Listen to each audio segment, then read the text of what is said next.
Hello my fellow smug ones, I hope you're all okay. Well, as David Banner, the Incredible Hulk says, "Don't make me angry. You wouldn't like me when I'm angry." Let's begin.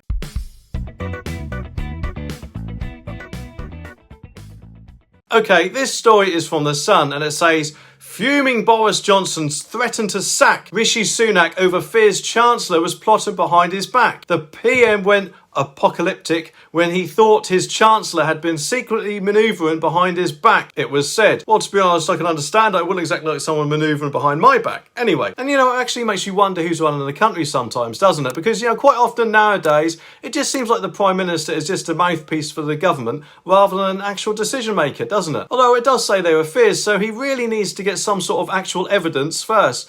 Because poor old Rishi might, be actually completely innocent, mightn't he?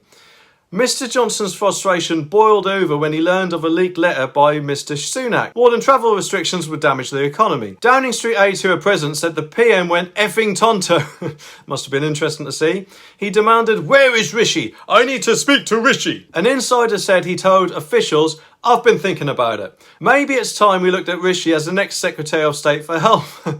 You know what, Boris often does make jokes, and personally I think that's all it probably was more than anything, because obviously health, or preventing the C word that YouTube seems not to like us to talk about, was the cause of the travel restrictions. But this also actually isn't the first time that we've heard of tensions between these two, is it? And also remember that Rishi is the replacement for Boris's original Health Secretary, Sajid Javid. Although, if memory serves, I think he actually quit, to be honest with you. Or maybe, as the saying goes, jumped before he was pushed. Who knows? Anyway, the two men are already at loggerheads over spending. The Chancellor thinks ministers should tighten their belts as he tries to cut the deficit, but the PM's instincts are to spend now and pay later.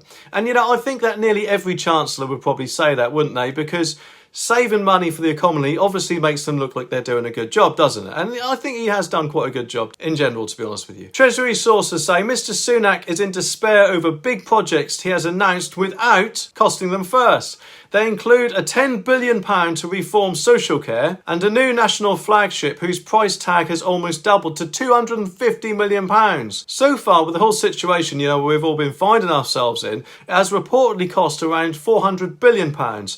And while most of that was obviously justified, I think it probably has exceeded all expectations they probably had in the first place. So adding an extra £10 billion on top of the £400 billion already spent, I'm guessing probably wouldn't make actually that much difference in payment terms, will it? So if it improves social care and maybe a few other things, then it actually might be worth it in the long run.